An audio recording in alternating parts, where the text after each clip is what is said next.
Hello students, आज passive voice का verb का यूज़ मैं आपको बताने वाला हूं।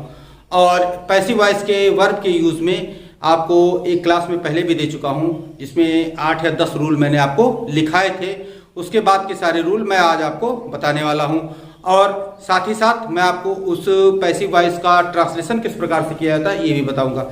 इससे संबंधित जो मेरी पहली क्लास आई थी उस क्लास को मैं ऊपर आई बटन पे भी लिंक कर दूंगा और नीचे डिस्क्रिप्शन बॉक्स में भी उसका लिंक दे दूंगा और जाकर आप उसे इससे पहले की क्लास को देख सकते हैं, तभी आपको ये क्लास समझ में आएगी।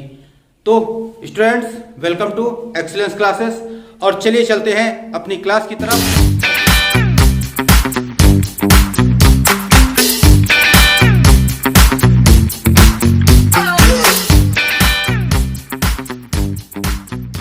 इस नियम के अनुसार स्टूडेंट्स कि जिस वाक्य से हमें बोध हो, हमें ज्ञात हो कि कर्ता द्वारा कोई कार्य मजबूरी में करना पड़ रहा है, यानी उसे स्वेच्छा से कार्य नहीं करना पड़ता है, तो उस प्रकार के सेंटेंस की हिंदी में हमें कर्ता प्लस को प्लस क्रिया और प्लस क्रिया के बाद जो हमें लगना है आ जाना है या आ जाना पड़ा है, इस प्रकार के शब्द हमें देखने को मिलते हैं। तो इस प्रकार के जब सेंटेंस हमारे सामने आ जाए तो उसको ट्रांसलेट जो हम इस प्रकार से कैसे करते हैं, ट्रांसलेट करने के लिए subject plus has to be या have to be plus verb की थर्ड फॉर्म, या फिर subject plus has got to या have got to be plus verb की थर्ड फॉर्म। इस प्रकार के स्ट्रक्चर को लिखकर हम इसे इंग्लिश में ट्रांसलेट करते हैं। चलिए इस रूल को नोट कीजिए, फिर इसके बाद आपको दो एग्जाम्पल देके इसे समझाते हैं। तो स्टूडेंट्स, ये है हमारा एग्जाम्पल कि लड़के को पढ़ाया जाना है, तो यहाँ पे a boy has to be taught. अब इसको अगर यही लिख देते कि लड़के को पढ़ाया जाना पड़ा है, तभी वहां हो जाता a boy has to be taught. लेकिन अगर आप चाहे तो हैज टू बी की जगह हैज गॉट टू बी या हैव गॉट टू बी लिख सकते हैं। यदि आपका जो सब्जेक्ट उसमें दिया गया है वो प्लूरल है तो आप हैव गॉट टू बी या हैव टू बी का प्रयोग करेंगे। यदि वो सिंगुलर है तो आप हैज टू बी या हैज गॉट टू बी का प्रयोग करेंगे। क्लियर? उम्मीद है वो रूल आपको जो मैंने इसके पहले की स्लाइड में लिखाया था वो आपको अच्छी तरह समझ में आ गया होगा और इन एग्जाम्पल्स को लिखने के बाद वो पूरी तरीके से समझ में आ जाएगा। तो चलिए इन एग्जाम्पल्स को नोट कर लीजिए और फिर इसके बाद अगले रूल की तरफ बढ़ते हैं। तो स्टूडेंट्स, अगले नियमानुसार यह होता है कि जो रूल मैंने इसके पहले वाली स्लाइड में लिखा था उसी रूल को यहाँ पे पास्ट टेंस में आपको दिखाई देता है कि यदि जिस वाक्य से पता लगे कि पास्ट टेंस में किसी कार्य को मजबूरी से करना पड़ा था, तो उस वाक्य के लास्ट में आपको जो वर्ब मिलेगी, वर्ब के साथ आपको आ जाना पड़ा था या आ जाना आ पड़ी थी, आ पड़ा था या आ पड़ी थी, इस प्रकार से वर्ब की बनावट आपको देखने को मिलती है। और जब ऐसे सेंटेंस को हम लोग इंग्लिश में ट्रांसलेट करते हैं तो इसमें सब्जेक्ट को सिंगुलर या प्लूरल हम लोग नहीं देखते, इसमें सिर्फ एक ही auxiliary verb had to be या हैड गॉट टू बी का प्रयोग करते हैं। अर्थात इसको जब हम लोग इंग्लिश में ट्रांसलेट करते हैं तो इसमें सबसे पहले सब्जेक्ट लगाते हैं, उसके बाद हैड टू बी या हैड गॉट टू बी, दोनों में से कोई एक आप लगा सकते हैं। हैड टू बी और हैड गॉट टू बी, इसमें के लिए कोई भी विशेष वाक्य हिंदी का निर्धारित नहीं है। जहां पे आप हैड टू बी वहां पे आप हैड गॉट टू बी का प्रयोग करते थे। इसी प्रकार से पहले वाले नियम के अनुसार कि आप जहां हैज टू बी का प्रयोग कर सकते हैं वहीं पर आप हैज गॉट टू बी का प्रयोग कर सकते हैं, जहां हैव टू बी का प्रयोग कर सकते हैं वहीं पर आप हैड गॉट टू बी का प्रयोग कर सकते हैं। ऐसे ही इसमें भी है कि हैड टू बी का प्रयोग जहां आप करेंगे वहां अगर ना चाहें तो आप हैड गॉट टू बी का भी प्रयोग कर दीजिए और सेंटेंस आपका सही रहेगा। तो जैसे सेंटेंस में क्या है एग्जाम्पल में कि पुस्तकों को रवि द्वारा बेचना पड़ा था, यहाँ पे मैंने एक वर्ब ले लिया, एक नाउन ले लिया कि आप लोगों के लिए थोड़ा सा और भी सेंटेंस इजी हो जाए कि पुस्तकों को रवि द्वारा बेचना पड़ा था। अब इसको हम लोग कैसे करेंगे कि बुक्स, क्योंकि पैसिव वॉइस है तो बुक्स को पहले लगेंगे, बुक्स हैड टू बी। अब इसकी जगह पे अगर आप चाहें तो हैड गॉट टू बी का भी प्रयोग कर सकते हैं, या फिर हम एक और लिख देते हैं इसके लिए हैड गॉट टू बी। इन दोनों में से कोई एक आप प्रयोग कर सकते हैं, इसमें कोई भी प्रतिबंध नहीं कि हैड टू बी लगाइए हैड गॉट टू बी लगाइए। तो हैड गॉट टू बी या हैड टू बी और उसके बाद वर्ब की थर्ड फॉर्म, बेचने की थर्ड फॉर्म सोल्ड। और यहाँ पे फिर हमें एक नाउन मिल रहा है द्वारा लगा के, तो के द्वारा जो हो गया यहाँ पे बाय रवि लगा देगा। Clear? Books had to be या books had got to be sold by Ravi. Clear? उम्मीद है ये रूल आपको समझ में आ गया होगा। चलिए इसे आप नोट कर लीजिए और उसके बाद हम लोग अगले रूल की तरफ आगे बढ़ते हैं। अगला रूल देखते हैं किस पर निर्धारित है।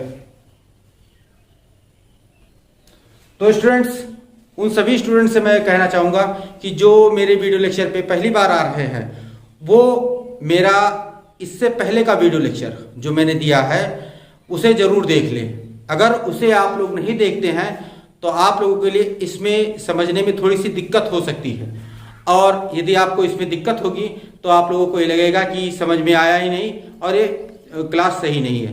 तो आप लोग सबसे पहले इससे पहले का वीडियो लेक्चर आप जाके देख लीजिए, ऊपर आई बटन पे आपको उसका लिंक मिल जाएगा। और नए जितने भी दर्शक है या जो पुराने दर्शक है मेरे, जिन्होंने अभी तक मेरे चैनल को सब्सक्राइब नहीं किया है, वो सब्सक्राइब कर लें, क्योंकि जो मेरे पुराने हैं वो जानते हैं कि मैं जब भी कोई टॉपिक लेकर खड़ा होता हूँ पढ़ाने के लिए, तो उस टॉपिक को बहुत ही यूनिक तरीके से, बहुत ही इफेक्टिव तरीके से समझाता हूँ कि आपके समझ में बहुत ही आसानी से आ जाता है। और इस बात का मुझे पूरा विश्वास है कि जिस तरीके से मैं पढ़ा रहा हूँ आप लोगों को, उस तरीके से शायद कोई वीडियो लेक्चर आपको मिलने वाला नहीं है।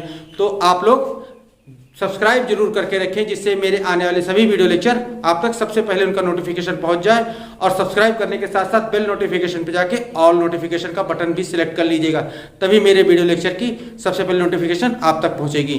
चलिए हम लोग आगे अगले रूल की तरफ देखते हैं क्या होता है। तो स्टूडेंट्स, इस नियम के अनुसार कि यदि भविष्य में कोई भी कार्य ऐसा हो जिसे देख के लगे कि हाँ इसे भविष्य में मजबूरी में किया जाना पड़ेगा, और कोई भी वाक्य पढ़ के अगर ऐसा लगे कि इसमें बताया गया कार्य भविष्य में मजबूरी में किया जाना पड़ेगा, तो उस वाक्य के जो हिंदी सेंटेंस की बनावट होती है वो इस प्रकार से होती है, कर्ता प्लस को प्लस क्रिया, और क्रिया के बाद आ जाना पड़ेगा या आ जाना होगा। इस टाइप के सेंटेंस को हम लोग हिंदी में पाते हैं। और जब इसको हम हिंदी में पाते हैं तो इसको जब हम इंग्लिश में ट्रांसलेट करते हैं तो सब्जेक्ट लगाते हैं, सब्जेक्ट के बाद हम लोग विल हैव टू बी या शैल हैव टू बी का प्रयोग करते हैं और उसे इंग्लिश में ट्रांसलेट करते हैं। विल हैव टू बी या शैल हैव टू बी के बाद हम लोग वर्ब की पास्ट पार्टिसिपल फॉर्म अर्थात वर्ब की थर्ड फॉर्म का प्रयोग करते हैं और सेंटेंस को इंग्लिश में ट्रांसलेट कर देते हैं। हाँ, यदि सेंटेंस में कहीं किसी भी सेंटेंस में के द्वारा लगा के कोई नाउन लगाया गया है तो सेंटेंस को जब इंग्लिश में ट्रांसलेट करते हैं तो सबसे लास्ट में हम लोग बाय लगा के उस नाउन का यूज कर देते हैं।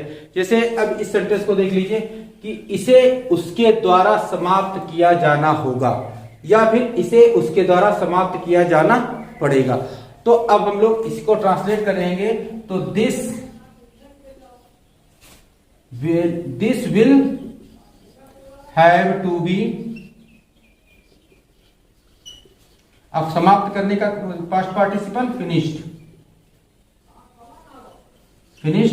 और उसके द्वारा by him, this will have to be finished by him.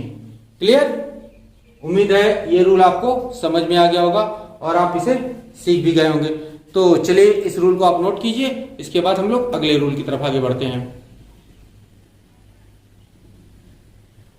तो स्टूडेंट, अगले नियमानुसार होता है कि जिन वाक्यों से ज्ञात हो कि भविष्य में कोई कार्य करने की क्षमता, शक्ति या संभावना प्रकट हो रही है तो उस वाक्य की जो बनावट है वो हमें कुछ इस प्रकार से मिलती है कि कर्ता होता है, क्रिया होती है, क्रिया के साथ हमें जो मिलता है वाक्य के आखिरी में जो शब्द मिलता है क्रिया के साथ हिंदी में वो होता है आ जा सकता है या ई जा सकती है या ए जा सकते हैं। इस प्रकार से ये वाक्य हमें हिंदी में प्राप्त होता है और जब इसको हम लोग इंग्लिश में ट्रांसलेट करते हैं तो हम लोग लगाते हैं सब्जेक्ट प्लस कैन बी या मे बी प्लस वर्ब की थर्ड फॉर्म। क्लियर? जैसे कि तुम घर जा सकते हो, अब ये क्या है, ये हमारा संभावना दी जा रही है तो संभावना के लिए हम क्या करेंगे, मे बी का प्रयोग करेंगे। तो यहां पे हम लोग एक सेंटेंस लिखते हैं और सेंटेंस के बाद इसका ट्रांसलेशन देखते हैं। तो सेंटेंस ये है कि सेब उसके द्वारा फेंके जा सकते हैं, अर्थात ये सेंटेंस में हमें क्षमता प्रकट की जा रही है, कि शक्ति प्रकट की जा रही है। हाँ, ये ध्यान रखिए कि जिस किसी सेंटेंस में हमें संभावना प्रकट कर रहे होंगे तो वहां संभावना प्रकट करने के लिए हम लोग मे बी का यूज करेंगे, लेकिन यदि वहीं पर क्षमता या शक्ति प्रकट की जा रही है तो उसके लिए हम लोग कैन बी का प्रयोग करेंगे। तो यहाँ पे क्षमता या शक्ति प्रकट की जा रही है, इसके लिए हम लोग कैन बी। यहाँ पे सेंटेंस में इंग्लिश में ट्रांसलेट करते तो आता है apples can be thrown by him, अर्थात यहाँ पे क्षमता या शक्ति प्रकट की जा रही है तो कैन बी का प्रयोग किया गया। यदि इसी सेंटेंस को हम दूसरे तरीके से देखें तो ये संभावना भी दिख रही है, तो संभावना के लिए हम लोग मे बी का प्रयोग करेंगे, अर्थात यदि आप सेंटेंस में कैन बी का प्रयोग कर देते हैं तो सेंटेंस हमारा क्षमता शक्ति का प्रकट करने लगता है, और यही वहीं पर यदि आप सेंटेंस में मे बी का यूज कर देते हैं तो वो सेंटेंस हमारा संभावना प्रकट करने लगता है। उम्मीद है इस टाइप के सेंटेंस आप समझ में आ गए होंगे कि यहाँ पे जब किसी वाक्य में वर्तमान में या भविष्य में किसी भी कार्य को करने की क्षमता या शक्ति पैसिव वॉइस में दिखाई दे तो हम लोग कैन बी का प्रयोग करेंगे, और यदि वहीं पे संभावना दिखाई दे तो मे बी का यूज करेंगे। क्लियर? चलिए इसे आप नोट कीजिए, फिर अगले रूल की तरफ पढ़ते हैं। तो स्टूडेंट्स, इस स्लाइड के रूल के अनुसार, ये पिछली स्लाइड का रूल जो मैंने बताया था वर्तमान काल या भविष्य काल, तो उसके लिए तो हम वो रूल यूज करते हैं, लेकिन जब वही सेंटेंस में भूतकाल में मिल जाए तो जो भूतकाल में मिलेगा तो हमें ये सेंटेंस कुछ इस प्रकार से मिलेगा, कर्ता प्लस क्रिया प्लस आ जा सकता था या ई जा सकती थी या ए जा सकते थे। इस टाइप के सेंटेंस हमें हिंदी में देखने को मिलेंगे, और जब इन्हीं सेंटेंस को जब इंग्लिश में हम ट्रांसलेट करेंगे तो इंग्लिश के ट्रांसलेशन का स्ट्रक्चर जो कुछ होगा वो इस प्रकार से होगा कि subject plus could have been और प्लस वर्ब की थर्ड फॉर्म, और उसके बाद बाई लगा के जो उसमें नाउन यदि आता है तो वो नाउन लिख देंगे हम। क्लियर? कि subject plus could have been plus verb की थर्ड फॉर्म प्लस उसके बाद उसमें नाउन आता है कि जिसके द्वारा कार्य किया जा रहा हो, उस नाउन को हम सबसे आखिरी में बाई लगा के लिख देते हैं। जैसे कि यह कार्य मेरे द्वारा समाप्त किया जा सकता था, तो यह कार्य, तो दिस वर्क। अब फिर could have been, could have been और फिनिश्ड,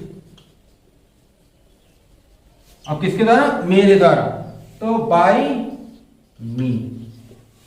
क्लियर? उम्मीद है ये रूल आपको समझ में आ गया होगा। ये एग्जांपल है कि यदि कोई भी कार्य भूतकाल में बता रहा हो कि कार्य करने की क्षमता या शक्ति या संभावना, तो उस कार्य की बनावट, जो सेंटेंस की बनावट होती है, कर्ता प्लस क्रिया के साथ आ जा सकता था या ई जा सकती थी या ए जा सकते थे, और उसको जब इंग्लिश में हम ट्रांसलेट करेंगे तो subject plus could have been plus verb की थर्ड फॉर्म और प्लस बाई लगा के यदि उसमें नाउन दिया गया है तो नाउन लिख देंगे। क्लियर? चलिए इस एग्जांपल से सहित इस रूल को नोट कीजिए, फिर अगले रूल की तरफ आगे बढ़ते हैं। तो स्टूडेंट, अगले नियमानुसार यह है कि जिस वाक्यों से यह ज्ञात हो कि वर्तमान या भविष्य में कोई कार्य किया जाना चाहिए क्योंकि वो कार्य उचित है, तो उस वाक्य की जो बनावट होती है वो हमें कुछ इस प्रकार से मिलती है, कर्ता प्लस क्रिया प्लस आ जाना चाहिए या आ जाए या ए जाए, इस रूप में मिलता है। यानी कि वर्ब के आखिरी में आ जाना चाहिए या आ जाए या ए जाए के रूप में अगर वर्ब मिल जाए मुझे हिंदी के सेंटेंस में हम लोगों को, तो उसका समझना चाहिए कि इसको हमें पैसिव में ट्रांसलेट करना, और पैसिव में ट्रांसलेशन के लिए हमें क्या करना रहेगा?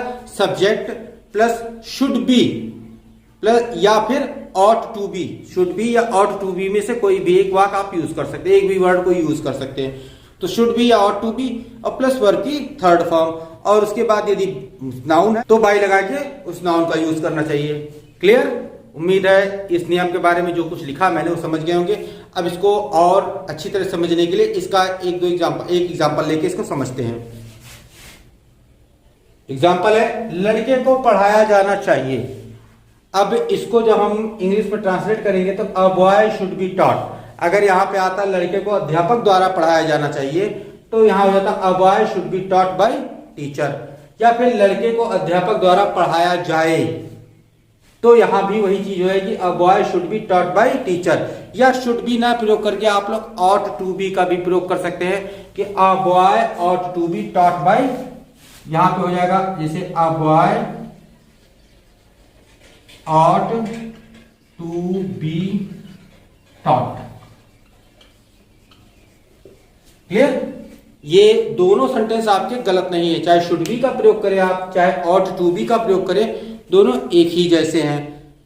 उम्मीद है ये रूल आपको समझ में आ गया होगा।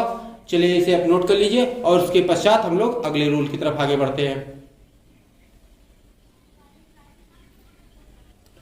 तो स्टूडेंट्स, अगले नियमानुसार ये है कि जिन वाक्यों से यह ज्ञात हो कि कोई कार्य भूतकाल में किया जाना चाहिए था क्योंकि वो उचित था, लेकिन वो कार्य पूरा ना हो सका, वो कार्य किया ना जा सका, तो उस वाक्य की जो बनावट मिलती है हिंदी में कुछ इस प्रकार से मिलती है, कर्ता प्लस क्रिया प्लस आ जाना चाहिए था।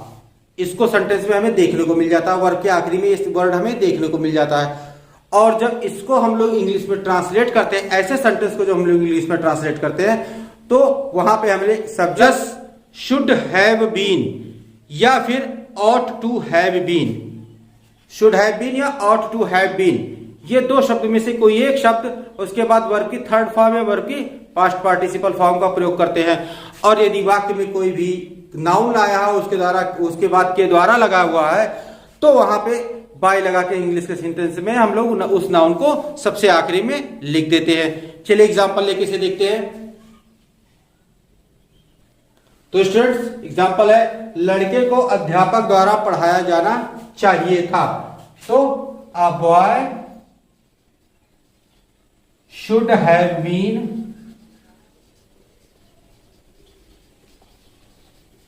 और taught by टीचर। क्लियर? ये चीज इस प्रकार से ट्रांसलेट की जाएगी कि यदि कोई भी कार्य भूतकाल में ऐसा दिख रहा है कि ये कार्य होना चाहिए था, आवश्यक था, लेकिन किसी कारणवश वो कार्य हो ना सका, पूरा ना हो सका, तो उस सेंटेंस को इंग्लिश में ट्रांसलेट करते समय हम लोग शुड हैव बीन या ऑट टू हैव बीन का प्रयोग करके सेंटेंस को इंग्लिश में ट्रांसलेट करेंगे। चलिए इसे आप नोट कर लीजिए, फिर आगे बढ़ें। तो स्टूडेंट्स, ये कुछ एग्जांपल ऐसे हैं जिनकी हिंदी में जो वर्ब मिलती है वो तो हमें एक्टिव वॉइस में मिलती है, लेकिन जब इसको हम इंग्लिश में ट्रांसलेट करते हैं तो इसे हम पैसिव वॉइस में ट्रांसलेट करते हैं। चलिए इन्हें आप नोट कर लीजिए और इसके साथ ही ये हमारा जो वर्ब है ये समाप्त होता है। ठीक है, साथ आज का वीडियो लेक्चर समाप्त किया जाता है। उम्मीद है इस वीडियो लेक्चर से और इसके पहले के जो वीडियो लेक्चर मैंने दिया था उन दोनों से आपने बहुत कुछ सीखा होगा और समझा होगा। और जिन्होंने मेरा वो वीडियो लेक्चर पहले वाला नहीं देखा, उन सभी से मैं कहना चाहूँगा कि जाके मेरा पहला वीडियो लेक्चर सबसे पहले देख लें, जिसका लिंक मैं ऊपर आई बटन पे नीचे डिस्क्रिप्शन में दे दूंगा। और साथ ही साथ इस जो वर्ब की पैसिव फॉर्म है, इस वर्ब की पैसिव फॉर्म में आप लोगों के लिए आज समाप्त होती है। और वर्ब की पैसिव फॉर्म समाप्त होने के बाद भी अभी वर्ब की जो एक फॉर्म और होती है जिसमें किसी कार्य को करने के लिए प्रेरित किया जाता है, उस वर्ब की फॉर्म को मैं आपके लिए नेक्स्ट वीडियो लेक्चर में लेके आने वाला हूं कि उसमें हम देखेंगे कैसे कैसे रूल होते हैं और कैसे कैसे उनको ट्रांसलेट किया जाता है। तो आज आपने पैसिव फॉर्म को पूरी तरह से सीख और समझ लिया होगा। तो यदि आपको ये वीडियो लेक्चर अच्छा लगा हो और आपने इससे कुछ भी सीखा हो तो वीडियो को लाइक कर दीजिए और साथ ही साथ अपने सभी दोस्तों को शेयर भी कर दीजिए। और मेरा सभी नए दर्शकों से यही कहना है, और जो मेरे पुराने दर्शक हैं जिन्होंने अभी तक मेरे चैनल को सब्सक्राइब नहीं किया है तो चैनल को सब्सक्राइब कर लीजिए, क्योंकि यहाँ पर आपको हमेशा ऐसे ही अच्छी जानकारियाँ और ऐसे ही अच्छे वीडियो लेक्चर आपको मिलते रहेंगे। तो मिलते हैं नेक्स्ट वीडियो लेक्चर में। Till then stay tune with our channel, keep watching, keep learning, take care, thank you and bye.